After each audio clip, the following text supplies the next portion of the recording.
ശശി തരൂർ എംപിയെ ഇടത് പാളയത്തിൽ എത്തിക്കാനുള്ള നീക്കങ്ങൾ സജീവം. ദുബായിലുള്ള മലയാളി വ്യവസായിയുടെ നേതൃത്വത്തിൽ ചർച്ചകൾ തുടരുന്നതായാണ് സൂചന.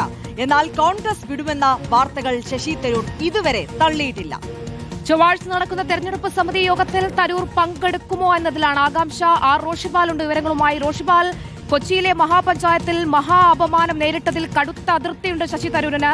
ബിജെപിയിലേക്ക് പോകും, കോൺഗ്രസ് വിട്ടാൽ ബിജെപിയിലേക്കാകും തരൂർ പോകുക എന്ന അഭ്യൂഹങ്ങൾ കഴിഞ്ഞ കുറേ വർഷങ്ങളായി നിലനിൽക്കുന്നുണ്ട്. പക്ഷേ അങ്ങനെ ഒന്നുമല്ല, ഇടതുപാളയത്തിലേക്ക് തരൂർ പോകുന്നു എന്ന പുതിയ ചർച്ചകൾ വരുന്നു.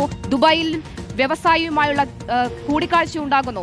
അതിനിടെ ഹൈക്കമാൻഡ് വിളിച്ച യോഗത്തിൽ തരൂർ പങ്കെടുക്കുന്നില്ല. അതിലൊരു നിലപാടും തരൂർ വ്യക്തമാക്കിയിട്ടില്ല. ഇടതുപാളയത്തിൽ തരൂരിനെ എത്തിക്കാനുള്ള നീക്കങ്ങൾ എങ്ങനെയാണ് ഇപ്പോൾ പോകുന്നത്?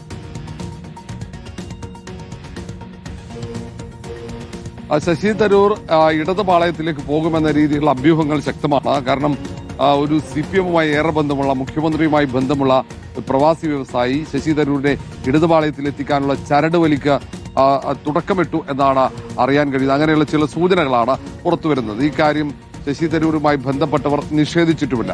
അതാണ് അഭ്യൂഹം ശക്തിപ്പെടാനുള്ള കാരണവും. ദുബായിലാണ് ശശി തരൂർ. വിവിധ പരിപാടികളിൽ പങ്കെടുത്ത് അടുത്ത ദിവസം തിരിച്ചെത്തുന്നുണ്ട്. രാഹുൽ ഗാന്ധിയുമായി അടക്കം കൂടിക്കാഴ്ച നടത്തുന്നു എന്ന വിവരങ്ങൾ കൂടി പുറത്തു വരുന്നുണ്ട്.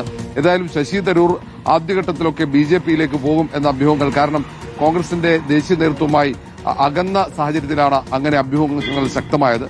പിന്നീട് കോൺഗ്രസ് യോഗത്തിലടക്കം ശശി തരൂർ പങ്കെടുത്തതാണ്. കഴിഞ്ഞ ദിവസം കൊച്ചിയിൽ മഹാപഞ്ചായത്തിൽ നേരിട്ട അവഗണന, അത് പരസ്യമായതിന്റെ സൂചനകൾ ശശി തരൂർ നൽകുകയും ചെയ്തതാണ്. അതിന്റെ തുടർച്ചയായിട്ട് ശശി തരൂർ നടത്തുന്ന നീക്കമായിട്ടാണ് ഇതിനെ വിലയിരുത്തുന്നത്. ഏതായാലും CPM നേതൃത്വം ഇക്കാര്യത്തിൽ കൃത്യമായി പ്രതികരിച്ചിട്ടില്ല.